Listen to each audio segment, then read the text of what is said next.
What's going on, everyone? So, we got a little good news that could be very beneficial for the Los Angeles Lakers this offseason. Doesn't really help right now, but in the offseason, which is very important for the Lakers this year.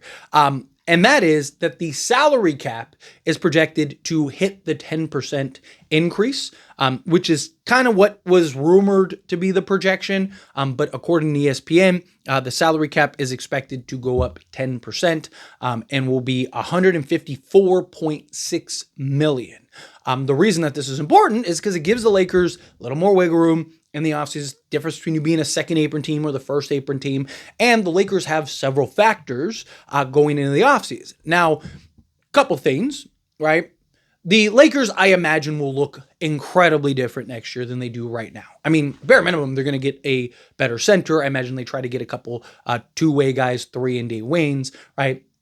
I think that the Lakers are going to be big players in the offseason. They essentially have all their picks still. They have everything that they need to go and leverage in order to really revamp this roster.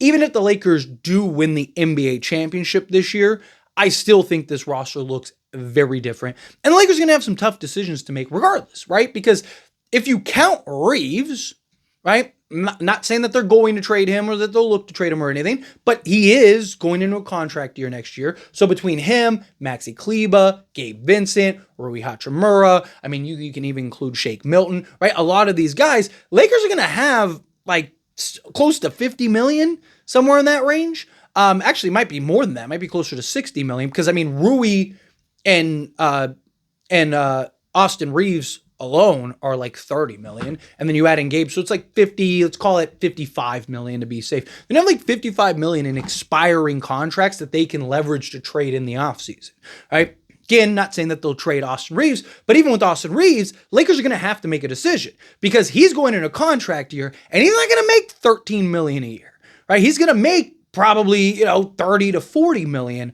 on his next contract. They're going to have to figure out what are they going to pay Rui Hachimura. Is he willing to take 17 million? Does he want more? Right? Is another team willing to pay him more? Right? You're going to have to kind of go through the motions, even with a guy like Gabe Vincent, right? How does he continue to perform? How does he continue to play? A lot of factors that are going to go into this offseason. But the other big thing is LeBron James, right?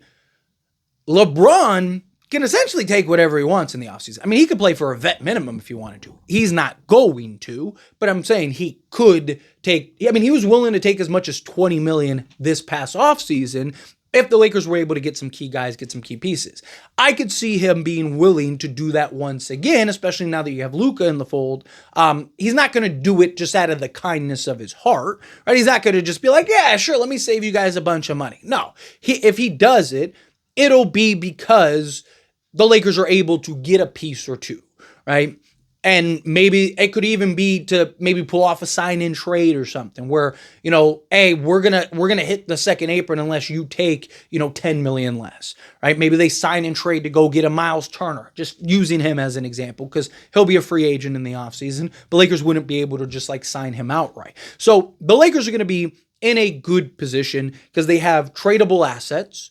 They have tradable players and salaries, and we saw how valuable expiring contracts are, right? Especially under the new CBA where teams are really limited and restricted.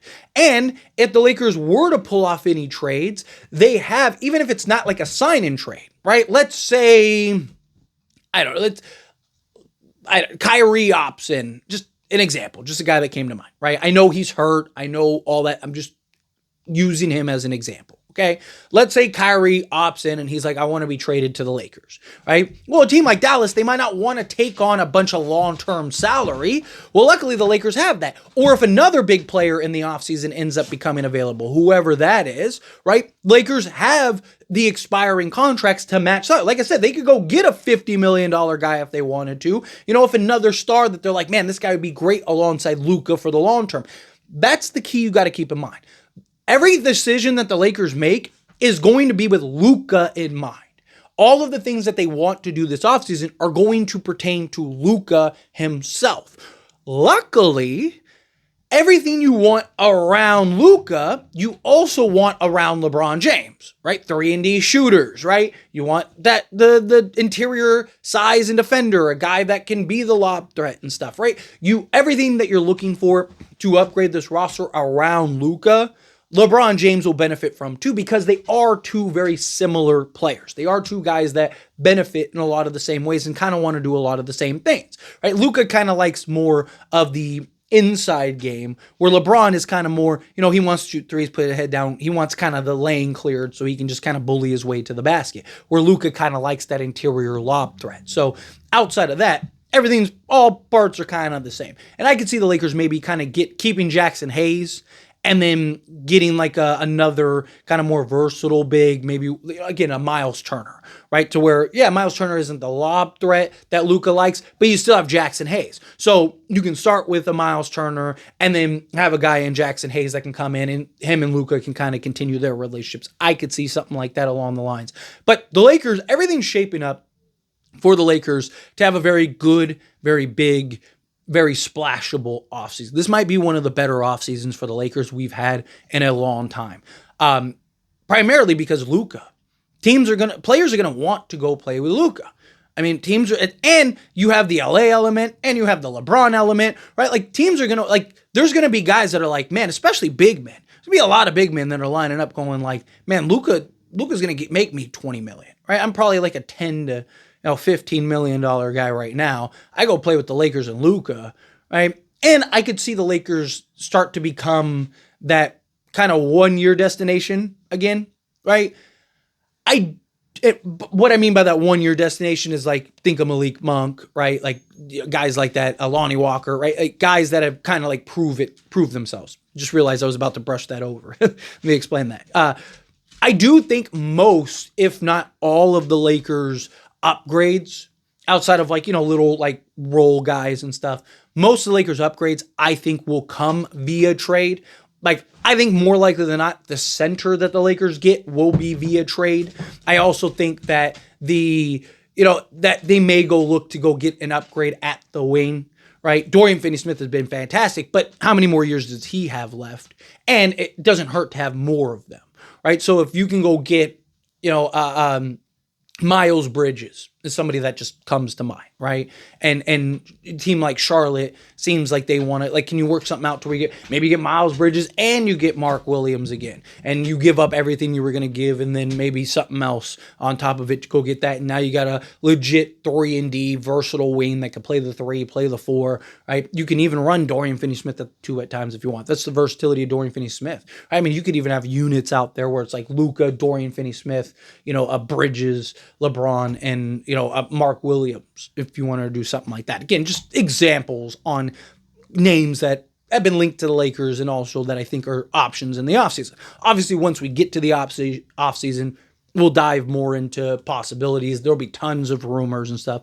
If you've been part of the channel long enough, you know the drill, right? You know how it's going to go. But I do think that this is great news because, again, you have the players that you can trade. You have the assets you can trade. You have the flexibility with LeBron James that has already shown the willingness to do so if you can make it make sense. Again, he's not going to just do it. He's not just going to take a discount because, the billionaires want to save, $1 million in tax, right? He doesn't care about that. But if the Lakers can make a move, make a trade, whatever, whether it's a sign-in trade, whether it's, whatever to get, to be fair, he did take a discount this past season, not a huge one, but still took one that is going to get us Jordan Goodwin, right? Because if we were a second April team, we wouldn't have been able to get any of these guys, right? So Lakers are going to be able to get and benefit from that. And it also kept them under the second apron, which made it easier to go get Luka, right? So even LeBron taking a small discount really benefited the Lakers and benefited LeBron and obviously us as fans, right? So if he's willing to take a more significant, steeper discount to kind of make things make sense and make things add up, then I think that the Lakers would be in good position to go make some splashes, go make some stuff. Even if he doesn't, Lakers still, like I said, have like $50 million in tradable salary. They have, enough assets to get something done. Not like I don't think that they have the assets to go get, say Giannis becomes available. And it's like, oh, we'll just go get Giannis, right? I don't think anything like that. But I do think, any of these kind of rotation guys or a young center or something that is kind of needs some work but makes some sense. Like a Mark Williams who kind of still needs to prove some stuff, but he's still young enough to where it makes sense. Or maybe revisit a Walker Kessler. Jalen Duren was somebody that the Lakers were attempting at the trade deadline. Maybe you revisit that. We'll see. See how it goes. We'll see what direction Lakers go. But the salary cap increase is huge for the Lakers because now we have kind of that confirmation. Okay, it's going to be that 10% range, which again gives the Lakers, an extra, whatever it is, 15 million or whatever to have some wiggle room. Right? I think it's like 17 million, but that's the difference between you being able to go get another guy this past offseason or not.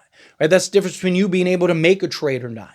That's the difference between you being able to do a sign and trade and not hit the hard cap, right? Like all of those things really benefit the Lakers on top of LeBron being willing to take a discount, on top of, Lakers being able to make some trades and make some moves. So it's good. It's a good scenario. But anyway, as always, this is a discussion. I pass a question on you. Let me know your thoughts and opinions down in the comments below. What do you think? How do you feel? What are your thoughts? Do you agree? Do you disagree? Are you excited about this news? Are you disappointed about this news? You thought it was going to be more? However you feel, whatever your thoughts are. Either way, let me know. Love to hear it down in the comments below. That being said, if you haven't liked this video, hit that like button. Helps me a lot. So we enjoy these types of videos, and I truly appreciate it. Not subscribe to the channel, hit that subscribe button. Turn on the bell notifications. Appreciate y'all. See you in the next one. Thank you.